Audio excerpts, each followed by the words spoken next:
the Evolution Security Podcast.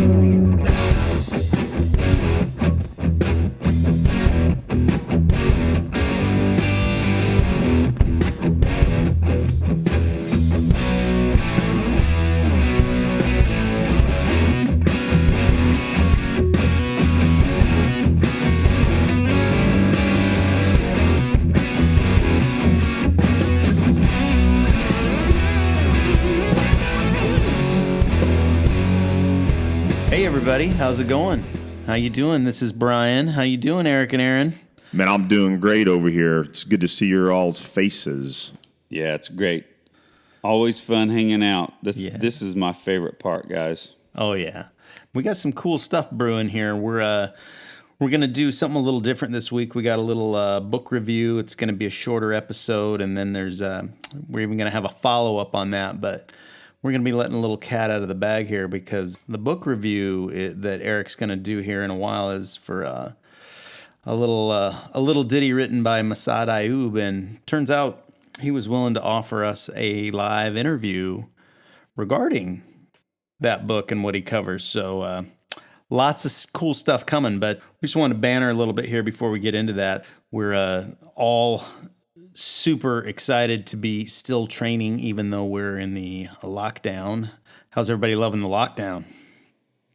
It's pretty crappy, but things are opening up a little bit here. I would say, to be honest, in my more conservative state, we'll keep out of politics other than there are definitely states playing some politics with it and slowing down their openings, and in my opinion, it's to still maintain a little bit of pain. But that's all I'll say. Yeah, well, there's definitely some posturing here in Washington. I think our governor has some illusions of grandeur for some other positions he may attain in a cabinet or something, but he's definitely not getting us back on track. Just 100 miles away in Oregon, there's you can dine in at a restaurant, go to a gym, and actually go get a haircut, and you can't do any of that here right now. So it is it's been painful for sure. Yeah, the pain is present. So,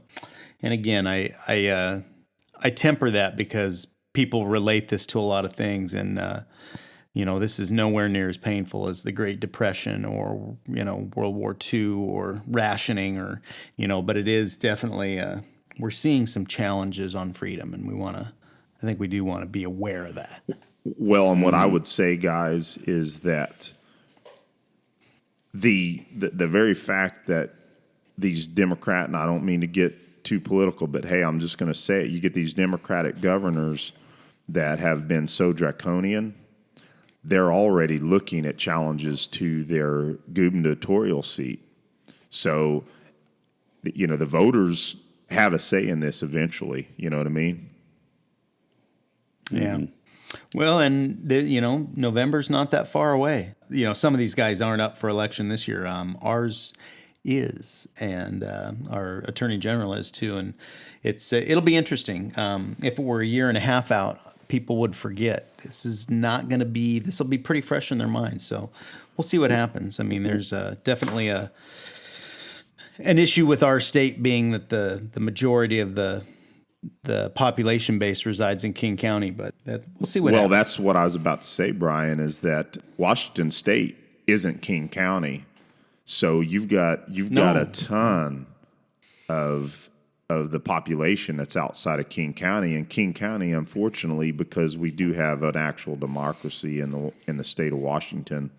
Meaning, I believe in true federalism, the 10th Amendment, and that the state does have the capabilities to put, initiatives up on the ballot itself and have a straight up vote, which is kind of what got us 591 and 594, unfortunately. But hey, it's the state's rights to do that. But what I'll say is that, again, King County isn't everything. So Inslee may be looking at a challenge now because there's a lot of people hurting in the state of Washington. So enough about that. I hope that's not too political, but Yeah, no, it's what's going on. So I think it's important that we at least bring it up and talk about it a little, because everybody's dealing with this right now, and it's timely. It's what's going on, and it's something unprecedented that none of us have had to deal with in our lifetimes. Having this much restriction, so it's challenging. And like we've talked about, I'm not shooting live fire right now because I don't have that option. Some ranges are starting to open with some distancing rules. I'm going to have access to some private range here pretty soon, and so I will be getting back to live fire because I have been missing live fire. boy, so do I. Aaron's lucky over there in Oklahoma. You get to go to the range, man. That's awesome. And you just shot an IDPA match, so man, that's awesome. Yeah. Oh yeah, it was a blast, and I can talk about some more stuff on the horizon when we get done with the the book review, and then get into our accountability. Yeah. Well, hey, before we get too far, I want to remind everyone where to find us. A couple things. If you're listening to this podcast, definitely make sure to like and subscribe. If you've got time, write a review. It really makes a huge difference for us, helping other listeners find us, and keeping our rating clean on the platforms is really helpful. Obviously, you can find our website at www.evosec.org. That's EVOSEC.org. And of course, Eric, where else should they look? Well, and you can also find us on Instagram and Facebook and Twitter at EvoSec USA. That's EVOSEC USA. Yeah, so come on there and Nice. talk with us, and we love to hear from you guys. And also feel free to email us at crew@evosec.org.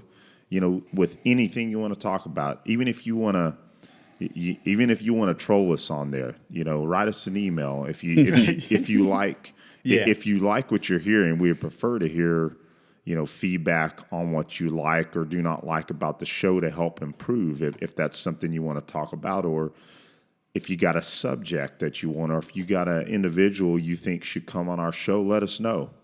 So yeah, that's crew@evosec.org.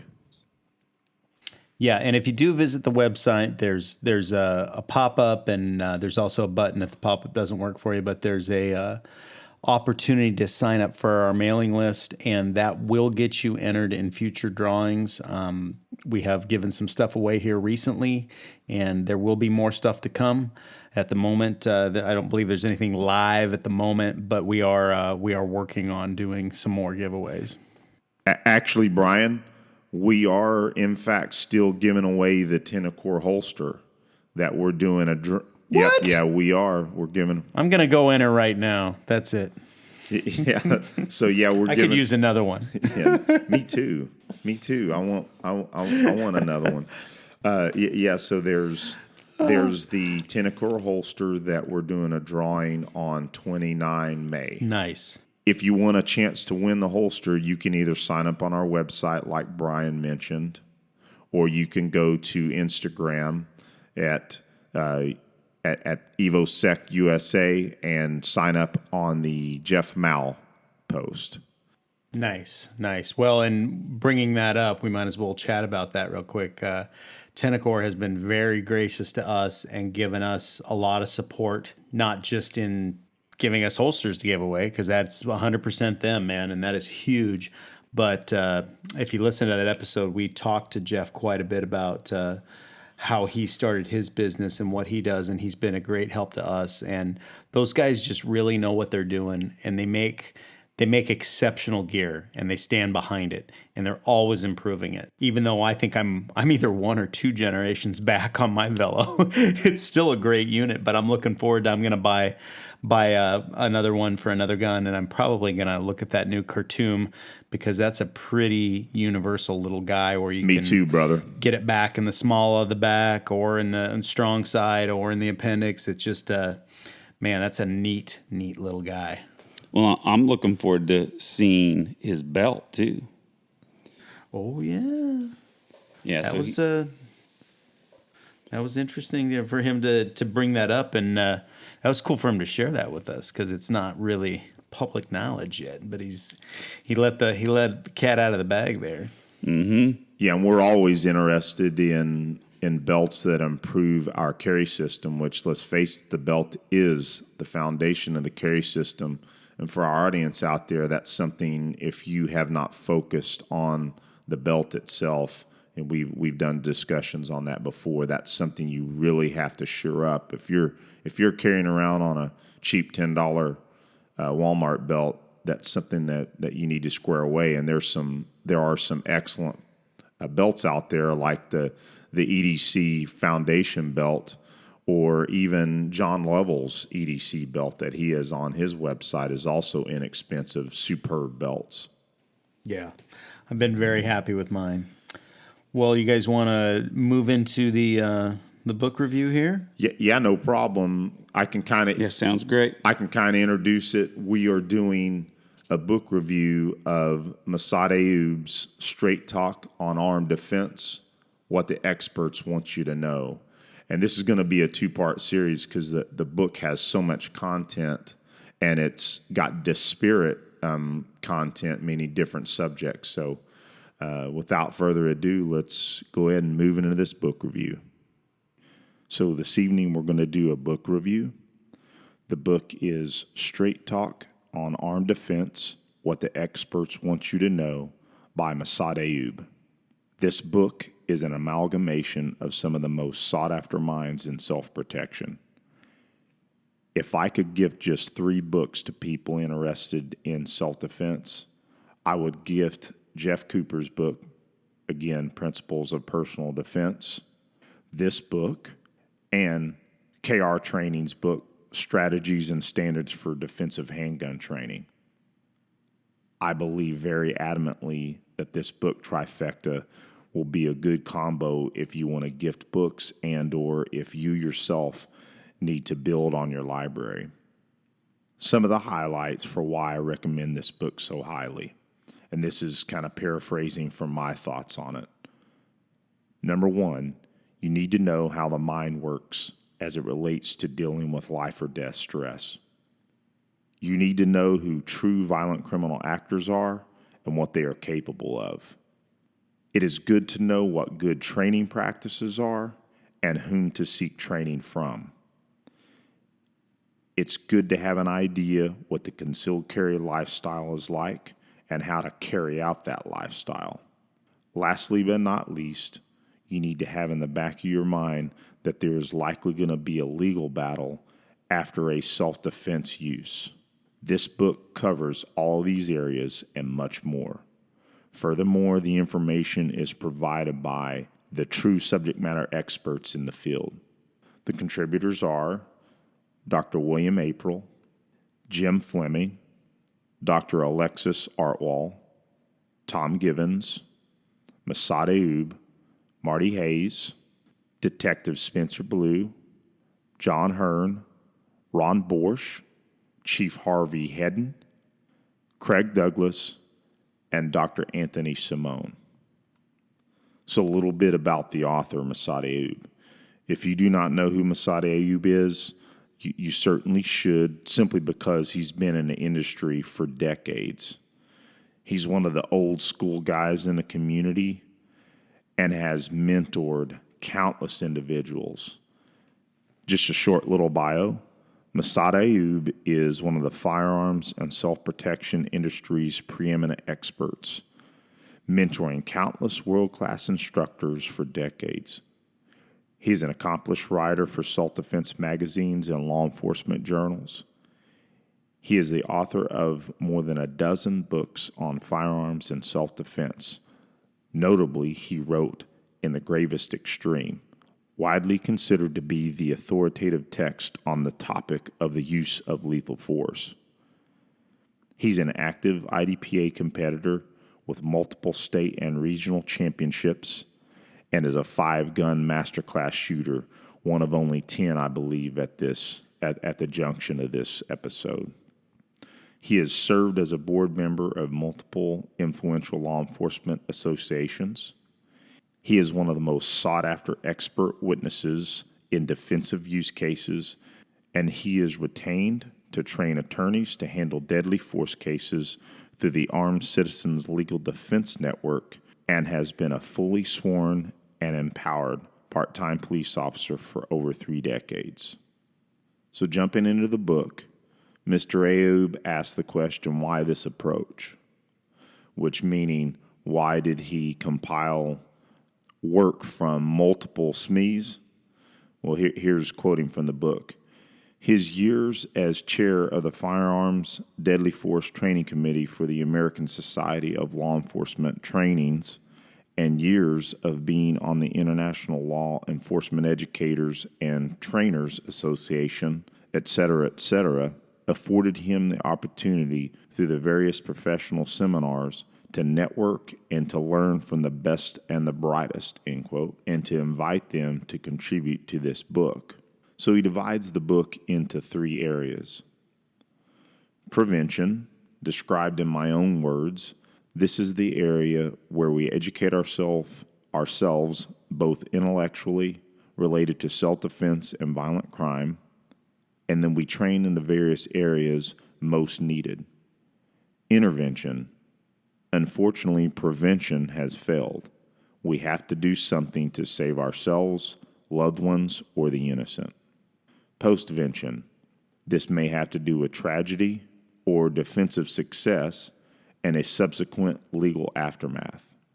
Continuing in the book, I'm going to discuss a few of the chapters, but not go into great detail. I will only summarize some of the chapters.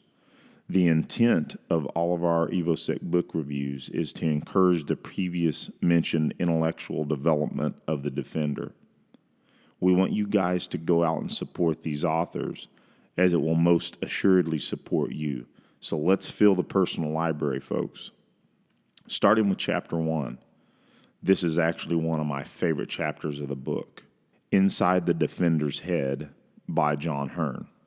This chapter is an excellent primer into the human mind as it relates to life or death stress and the accumulation of skills. John starts out the chapter with hitting on how the gun community typically focuses on hardware issues or gear, and how folks like to talk about the superiority of certain calibers or the best shooting stance. As we look at the facts, these issues are just not that important in the whole scheme of things. He also hits on how popular arguments on the internet revolve around how people perform or do not perform in life or death situations without a lot of evidence to back their claims. Quote, research literature seems to suggest that 10 to 20% of the population are natural survivors. For the rest of us, relevant, realistic, and recent training becomes the best option, end quote. Bottom line, we can better our chances of survival with proper and consistent training. John gives layman's explanations of the way the brain works related to stress and postulates that we have 2 brains, the emotional brain and the rational brain. So John, explaining the rational brain, he states, it is a far more recent evolutionary development and has accomplished amazing feats. Our rational brain is the seat of our problem-solving abilities and speech. Regarding the emotional brain, John states, when I picture the emotional brain, I tend to think of a large grizzly bear. This bear is very strong, can move very quickly, and can destroy most anything it can touch with its claws. It is a strong, nasty brute that can dominate with its strength or run away very quickly if necessary. It is perfectly at home in nature and can solve natural problems very well. More importantly, he states, I picture the rational brain as an early human moving through the harsh, resource-scarce world of the Ice Ages. This human wears carefully crafted clothes to protect him from the cold and carries with him highly developed weapons that allow him to kill dangerous creatures many times his size. Using his problem-solving abilities and language abilities, he manages to work as part of a carefully coordinated team to make sure the tribe does not starve. Understanding human performance in life or death stress revolves around the interplay of these two brains. Generally speaking, people who perform well under stress are those who are able to allow the rational brain to stay in charge of solving the problem at hand. Those are real powerful statements, in my opinion, and really kind of make you think about how the brain works in those situations at an evolutionary scale. So in the book, John talks about how the rational brain asks a question: are we in control? Control doesn't necessarily mean that we are driving the events unfolding around us, but rather, do our perceived abilities match or exceed the difficulty of the circumstances being faced? Factors that make answering yes to the analysis include having seen the problem before, having won in a similar circumstance, having plans stored away for this sort of problem, and having mental maps that matches the unfolding circumstances. Of the various factors listed above, the mental maps that we have or have not created will likely be most important. Mental maps are basically a process where the mind has seen something before and creates, as I believe William April has stated before, a parking place in your mind.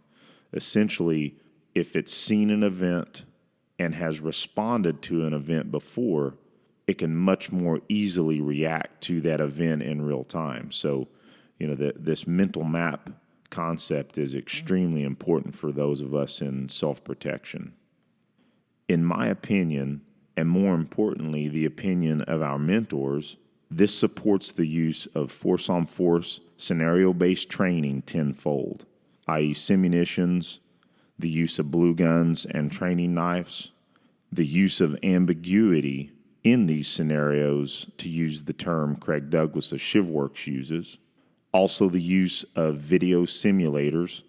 All these modalities are to try to mitigate the brain from facing a novel situation. John states it real well, quote, ultimately, people who perform well under stress tend to have a lifelong commitment to teaching the subconscious to ignore the cries of the emotional brain. In closing on the summary of Chapter 1, this really reinforces what you need to be doing in your training. So close that loop if you haven't already. And if you are training in these methods mentioned before, force on force, so on and so forth, is to double down on it. Chapter 4 is Violent Actors, Violent Acts, a conceptual and practical overview by Dr. William April. If you folks go back to episode 11, we had Dr. April on the show. He, in my opinion, is the preeminent authority on both the violent criminal, whom he calls the violent criminal actor, while simultaneously knowing the protector's or defender's mind as well. As Dr. April puts it, they are not us, in describing the violent criminal actor, or as we move on will be called the VCA. Violent crime is a fact of life. If you do not accept it and prepare for it, both capability-wise and mentally, you may be at a serious disadvantage as it relates to defending yourself or your family. To quote Tom Givens of Rangemaster, in reference to people that were not prepared mentally to face a VCA, quote, why is this happening to me? The time to ask that question is not when being attacked for certain. Quote, thinking that we know what a bad guy looks like and ignoring other factors can be fatal errors, quoting William from the book. He then goes on to help us try to understand the uprising of the VCA and how a person can become a VCA. To name just a few can be social, societal influences, evolutionary/genetics, and organic brain syndromes. He names and describes in details those and others. This gives us a superior footnotes understanding of the VCA and possibly where they might come from. Quoting from the book, The VCA represents the top of the food chain human predator, not bound by any conventional morality or parameters of behavior, and one for which the civilian defender must prepare robust and effective response sets, and as there will be no time for little else in the risk encounter. And so William in that uses a civilian defender, which is a term coined by Dr. Sherman House, who we had on the show previously as well. In closing, in the summary, Dr. William April provides recommendations on what we can do to prepare for violent encounters. Moving to Chapter 5, The Criminal Assault Paradigm by Craig Douglas of ShivWorks. So Craig is a good friend of ours and one of our most pivotal, if not most pivotal, instructors. Craig provides a master-level insight into what he calls the criminal assault paradigm. This complements Dr. April's chapter real well. If you listen back to Episode 8, you can listen to our AAR of taking Craig's Extreme Close Quarter Concepts course, or ECQC, as all the EvoSec crew are alum or multi-alum. In addition, please go back to Episode 13, where we have Craig on our show to discuss in depth his courses and some of the concepts discussed in the book. So, quoting from the book in Chapter 5, the typical progression of the average person down the road of self-defense and preparedness is the purchase of a handgun and then to seek some type of formal instruction in its use. The same person may find that they enjoy the benefits of training and shooting, and soon this new interest evolves into something of a hobby. This in turn leads to years of investment and training in defensive shooting skills that leaves one with the impression that they have done their due diligence and have taken the necessary measures to learn how to protect themselves and their loved ones with a firearm should the need ever arise. The new aficionado is firmly entrenched in the shooting culture. But what happens if the student of defensive pistol craft is ever fortunate enough to test their skills in a training venue where they have real opposition and intent from a living, breathing, thinking human being? Often they find that much of what they learned in live fire simply isn't coming out or as cleanly or even at all when they try to apply their skills in a training format that replicates the likely conditions present in a typical criminal assault. This is also similar to the martial artist that goes into the same type of venue, and all of these years, 20 plus years of training, doesn't help them out in this type of training modality. It kind of opens folks' eyes to the fact that their training is likely inadequate. So that's a very good point brought out in this chapter. So regarding the criminal assault paradigm, some very important concepts discussed in this chapter are unequal initiative, unproportional armament, close range, and the fact that there is likely going to be more than one assailant. To quote Craig on the factor of range or close range, range and time are inextricably linked in that more of one affords more of the other. Craig goes into some crucial points on what real criminal assault looks like and asks the question, does your training address these issues? So Chapter 8 is Armed Citizens Fight Back, Lessons Learned by Spencer Blue. So Detective Blue studied multiple cases of self-defense where victims fought back. He removed all cases that involved targeted crimes, like assaults on law enforcement officers or intra-family crime, or where the victims themselves were involved in crimes that unfortunately got them assaulted. Once he removed this data, he states that patterns began to develop. One of those patterns was that out of all of the cases where the victim decided to fight back, 60% of the time the person won. He also began to see, quote, skills and tactics that increase the odds of prevailing against a criminal attacker. All were very important lessons. In this chapter, he explains and deconstructs 8 cases of both winners and losers, all with very important lessons. So in one of the cases, this one actually hit me a bit hard. So page 147 of the book. Case number 4 involves another transaction set up on an online trading website. A teenager trading sports collectibles arranged a sale in a medium-sized apartment complex.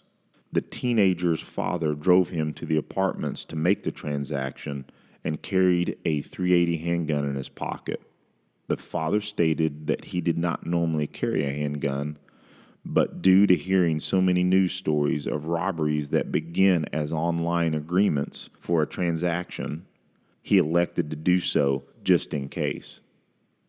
The father parked by the curb, and his son got out of the SUV and walked towards the building where he was going to meet the buyers. As he approached the building, a masked suspect charged at him from between the buildings with a drawn handgun pointed at him. The suspect closed the distance with the stunned teenager and repeatedly demanded his goods. The teenager was frozen in shock and did not comply with the suspect's demands. The suspect opened fire on him, severely injuring him and creating lasting disabilities. The suspect picked up the dropped goods, got into the parked car, and fled the scene. The father witnessed the entire incident and never accessed his firearm. Despite taking the firearm specifically in case there was a robbery, he did not actually plan what to do should a robbery occur. Man, that's a tragic, tragic event. And it really, hits me hard because being a father. Now, of course, my son's a Marine now and on his own, but I just sit there and think, if I was in that situation, and I'm not Monday morning quarterbacking this gentleman, but goodness, the guilt that I would have felt if I was unable to do something and my son is now crippled. So this is just something to drive home that this is why we train. And to state earlier, like John Hearn spoke on, about having a mental map.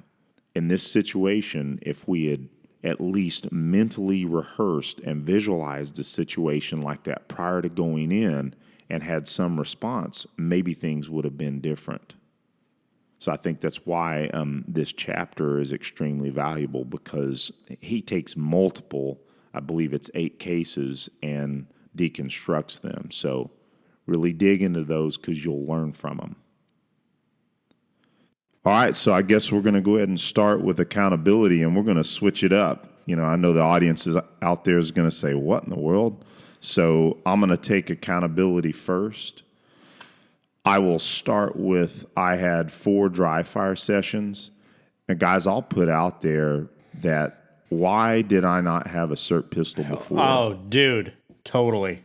I think that having my live pistol, without ammo in it, of course, is deeply important. As a matter of fact, as I think about getting back to my abode soon, is I will use both. There's just so much that you get out of having that trigger reset and be able to continue to press a trigger that has, pressure behind it. So with that, I dry fired the drill of the week. That's the 5x5, the Gila Hayes, and also the Claude Werner version of it, which is the 5x5 that is.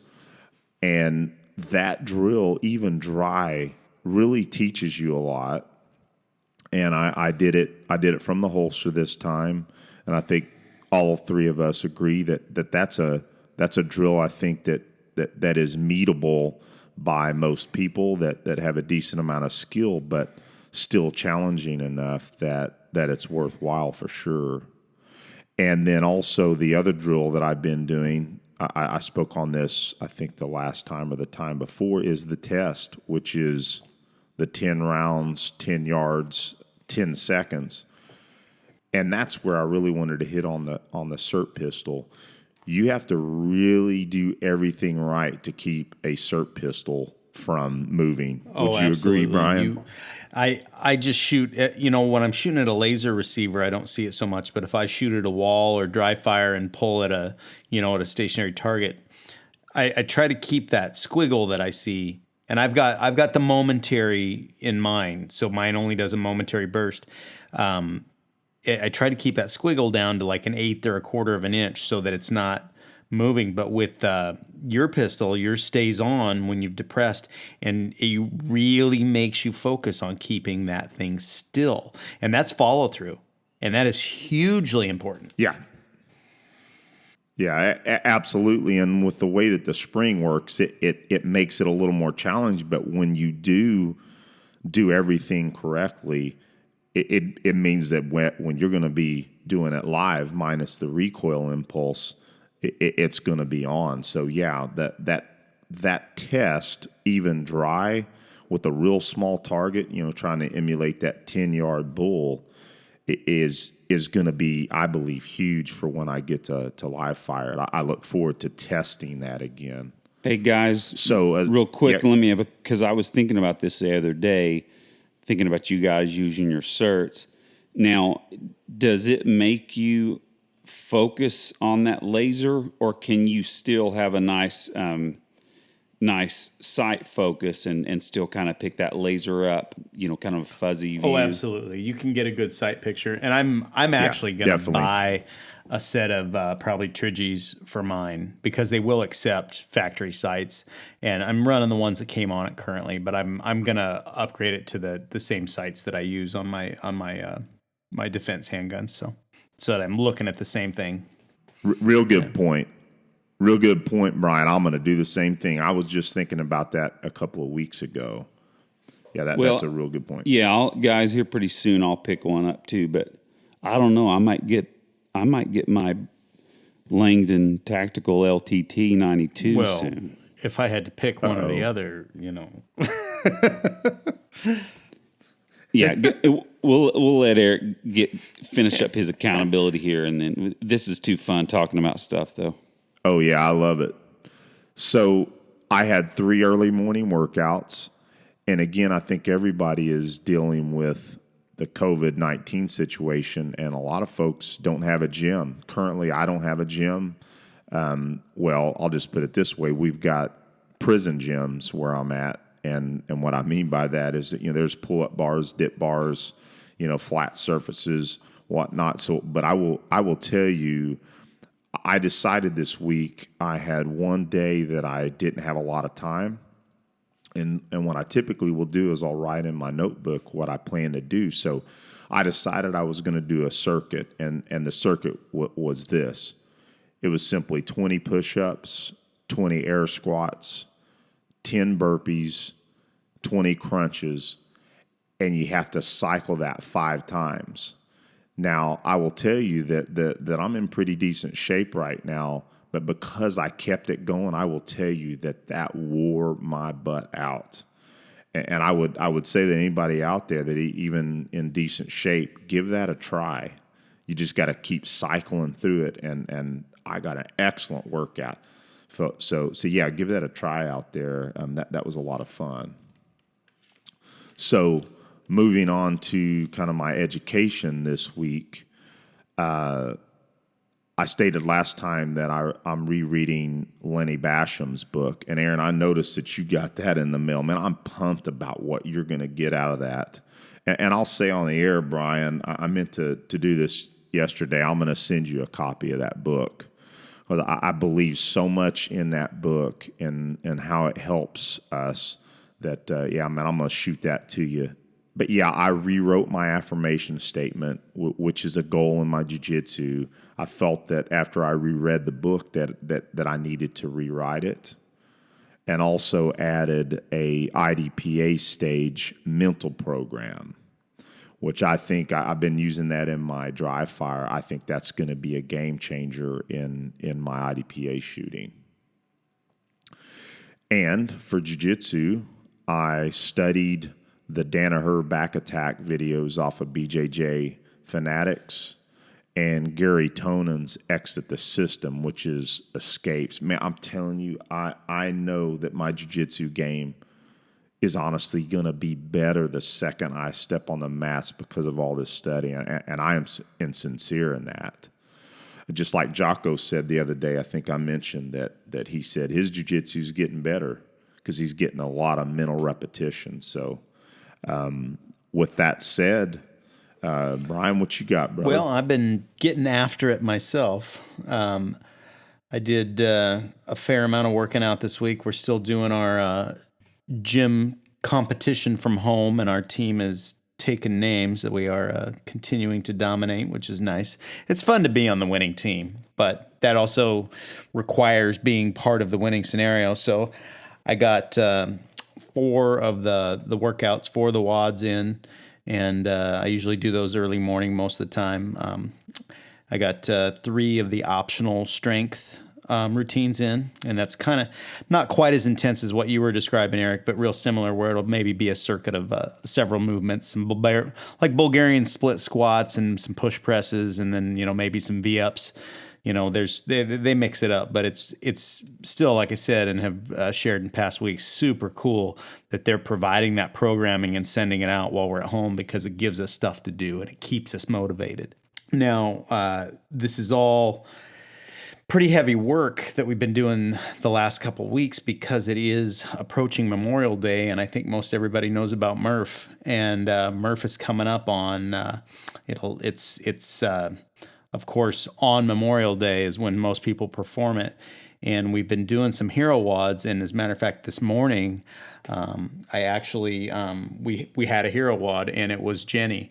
And I'll share that with you real quick. It's as many rounds as possible in 20-minute running clock, 45-pound overhead squats, 20 reps, 45-pound back squats, 20 reps. So using an empty barbell or whatever you have, and then a 400-meter run. And I subbed a 500-meter row, because I'm currently don't have yardages marked at my house. Of course, that's something I probably could do, but I can row and stay in the home and do the workout that way. But it was brutal. It was pretty tough.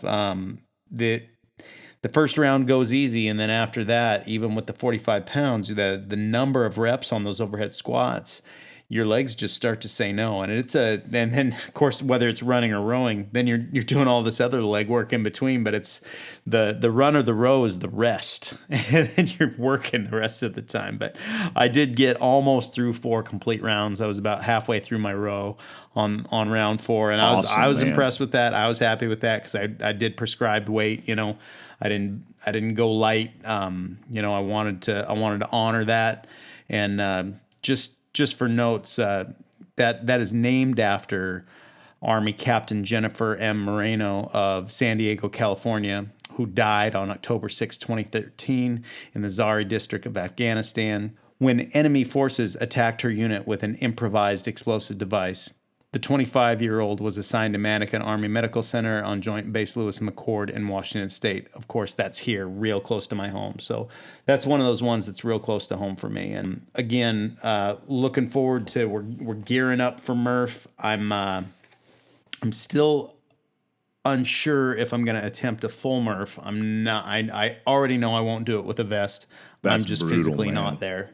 Doing it with a vest is, I definitely give props to those guys, and there's a reason we do it. And that's one of the things that I'm extremely disappointed that our gym will not be able to do it as a team. We're definitely going to do it together, but separate. I think they're going to do a Zoom meeting, and everybody will log in, and we'll be able to at least, touch base with each other as we're going through it. But it's a big deal, and it's something that we've done every year. So it hurts my heart a little that we don't get to do that. But well, Brian, if I can interject, sorry, buddy, that is named after Michael Murphy, is it not? Oh yeah. I'm just calling it Murph, but yeah, no, it is. It's a big deal. It's a big deal, and there's a reason that specific workout, and this isn't everywhere, but most gyms reserve that for Memorial Day. There's a reason legit, that man. Yeah. Oh yeah. No, it's an honor to do it, and it's definitely, like I said, we do it for a reason. So the one of the other things there, like a special challenge this week is consuming water. So the challenge is that everyone consume half their body weight in ounces of water, and since I do so much weightlifting, I wanted to use kilos, but they said no, it's pounds. So so it's about 100 ounces of water a day, and that's in addition to coffee or anything else. But I do count the water that I mix with my milk, and what I love is that milk, man. That is. And I'm breaking away into a little sponsor ad right here real quick, but dude, that stuff, I've had different kinds. I've had all kinds of the high end, grass fed, whatever, this, that. That stuff actually dissolves in water. And that's one of the things I love about it. It's not chunky or gritty.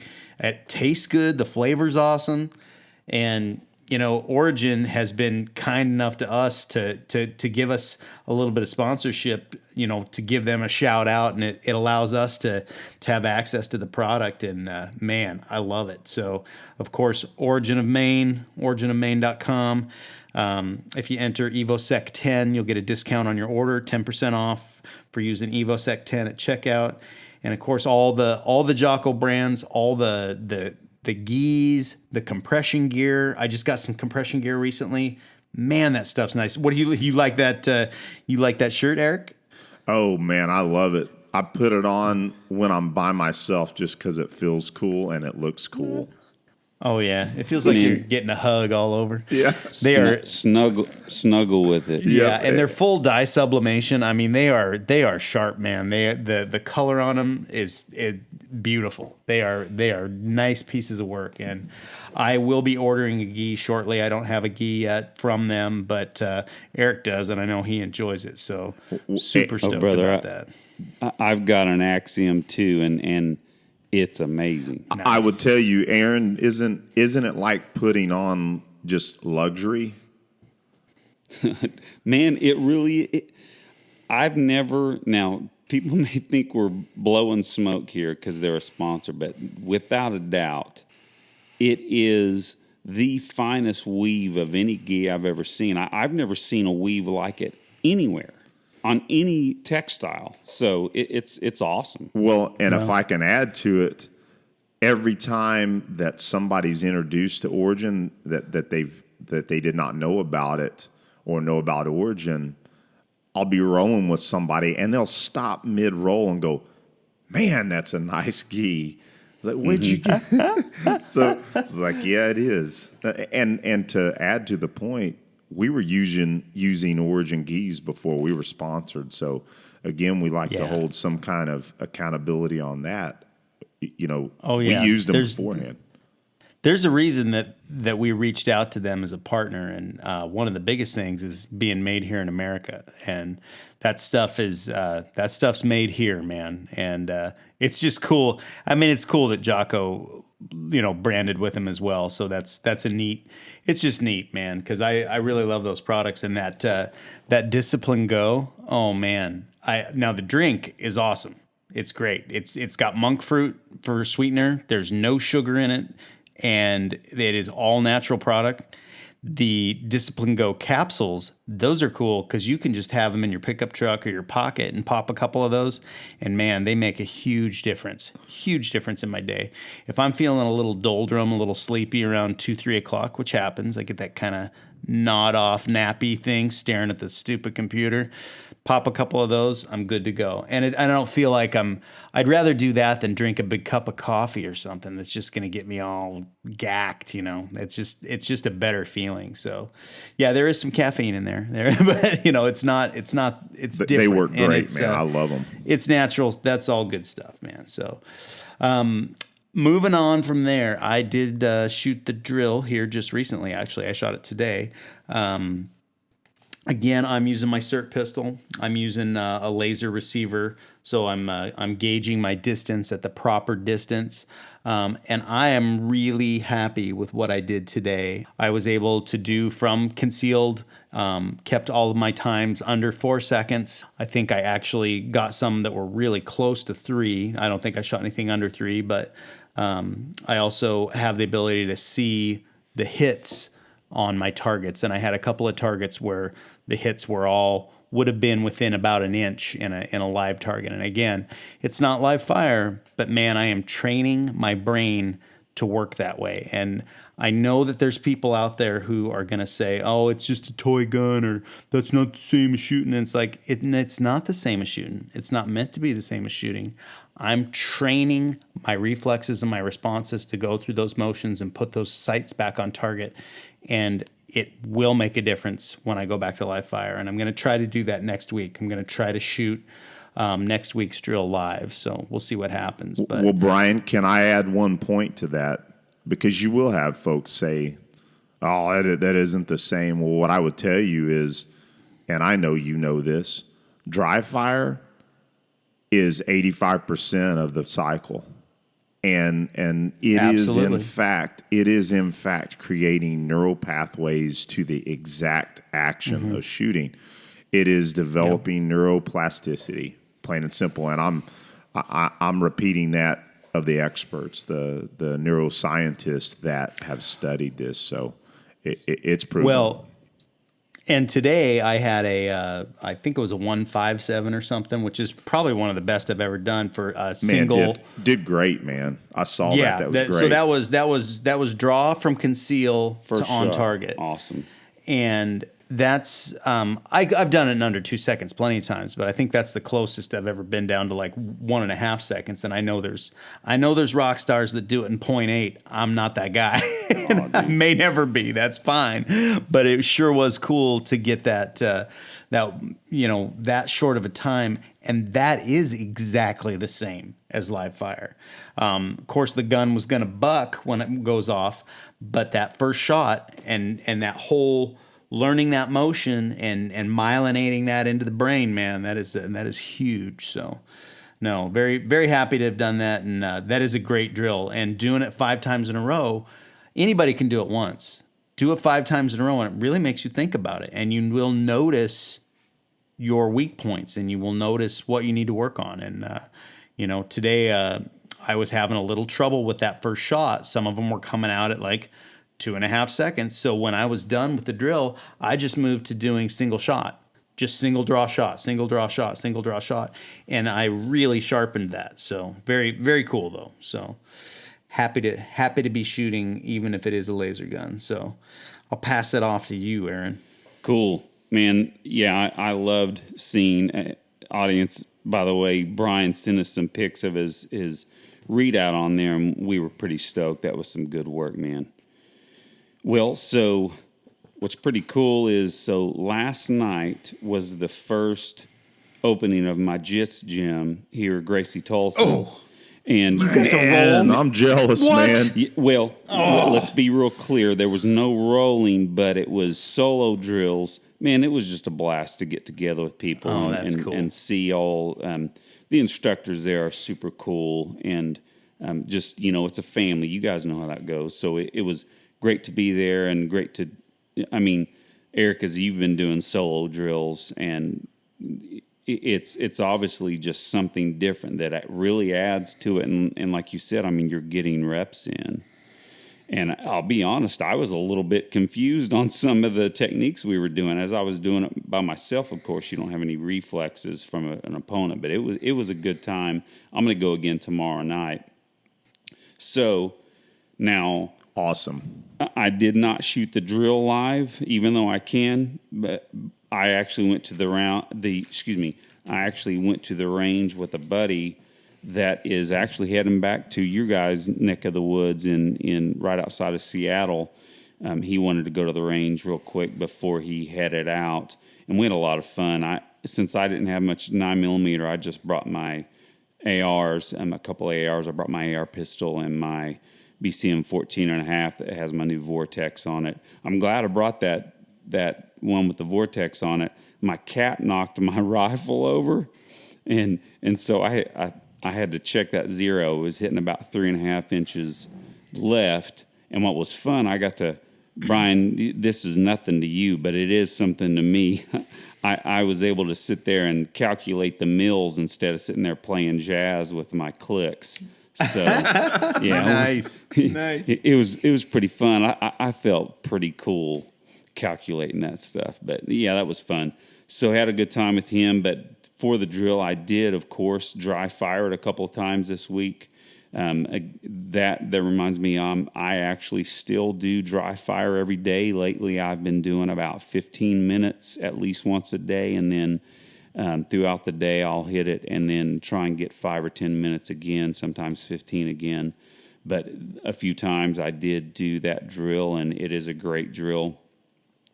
And again, back to the fact that I never did full drills, and I'm really enjoying that, even though I'm just dry firing it. Now, thanks to Eric, recommending me some books. In this COVID-19 lockdown, I'll tell you, that's one fun thing is that I've ramped up my reading. I've read several books since we've been locked down, and so I finished Brad Thor's Backlash yesterday, and that was a really cool book. I haven't read much fiction lately, so it was fun. That'll make you feel like a man when, or at least feel pretty manly, reading about a Navy SEAL that, kills all his enemies and takes out revenge. There's poetic justice in that book, man. That was one of my favorite books in recent time, for sure. Oh, yeah. He ended that just right. But, yeah, so that was great. Enjoyed that. Now, like Eric mentioned, I have my new Lanny Basham with winning in mind, and I just started that, but it's going to be a really good read. I have already learned a lot just in the first little bit of it, and have gotten really encouraged. And, of course, Eric, didn't Mike Brown introduce you to his work? Yeah, absolutely. He prescribed that book to me many, many years ago when I had my IDPA goals, and it worked. And I will tell you that book will, in fact, change people's lives. Just like ECQC changes people's lives, that book will change people's lives. It absolutely will. Awesome. Well, speaking of Mike Brown, I don't mean to rub it in, guys, but I've got a lesson with him this Saturday, early a.m., and then we're going to shoot an IDPA match together. So I'll have my coach right there next to me. Super jealous, man. I am kind of bragging about that because it's going to be man. I am as you should. So I'm looking forward to that. We'll see what he has for me, because I'll start shooting and he'll stop me in about 3 or 4 rounds, and the coaching begins. The preeminent coach, like we had him on before, episode 5. Go back and listen to that. He's a blessing, definitely. Having him 30 minutes away is pretty awesome. So I started that book from Lanny Basham, and we've got some secrets on that. Just stay tuned.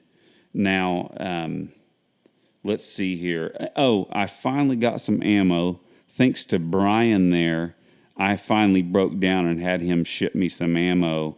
And, man, thanks a lot on that, Brian. I really appreciate it. You are welcome. And then a buddy texted me saying there was some ammo down the street at a sporting goods store. And, man, a good price. So I got another 500 there, so I'm stocked up on 1,000. I don't feel too nervous about shooting some ammo off. So I'm pretty stoked about that. I can't believe how nervous I'd feel if I only had 1,000 rounds. Well, here's the point is that I haven't bought ammo in town in 4 years maybe. And so I order about 1,000 every probably about 3 weeks usually. And I run through it. So, when things were really good, it was like ammo could never end. But then we got hit with the fear buying and the first time gun buyer ammo buy up. But hey, we're glad to have those people along. But hey, save some ammo for us.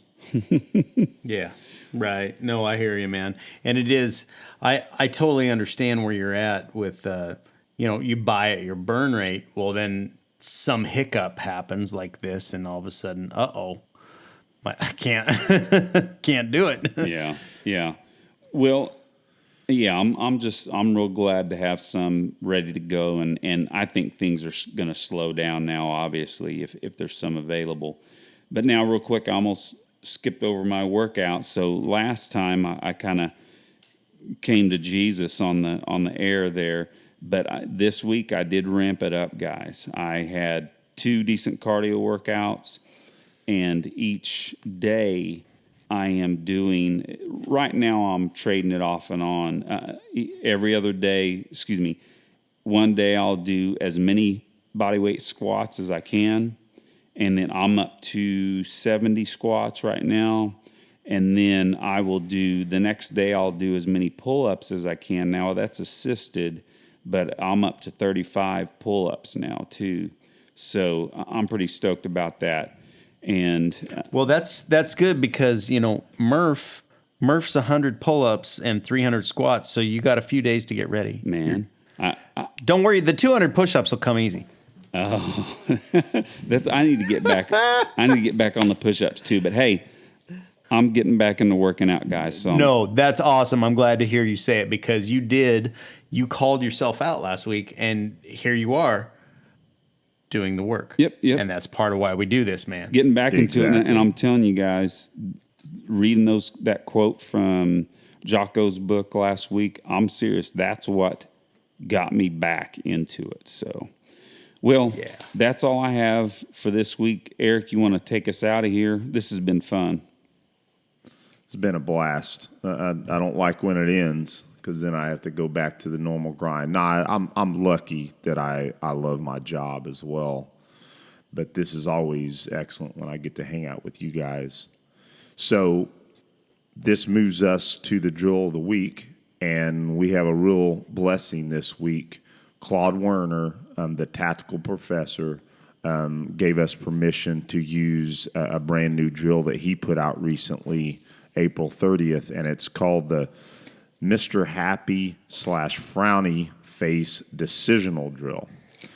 Now, what I will say about Claude is that he's always coming up with drills like this, and the fact that they have decisions made in them is crucial.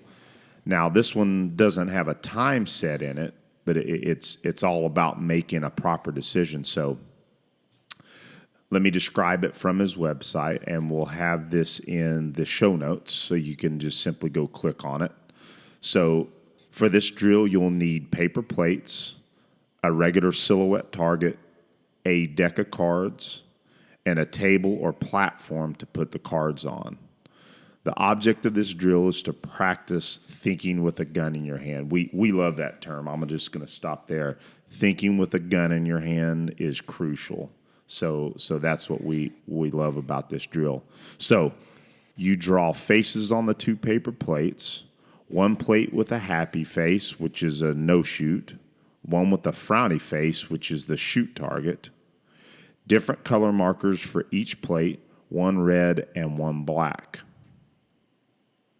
Put the 2 paper plates on a silhouette, place the silhouette at 4 yards, use only the ace, 2, and 3 cards of all the suits. So pull out all the suits and then the ace, 2, and the 3 cards from the deck of cards. So you'll shuffle them. You'll place the cards face down on the table in front of you. And in sequence 1, you're going to turn a card over. If the card is on the color of the frown face, draw and present the pistol and shoot the frowny face plate with the number of rounds indicated by the number on the card, i.e. if the card is a 3, then shoot 3 shots. If it's an ace, you shoot 1 shot. If the card is the color on the happy face, don't draw or present, i.e. no shooting.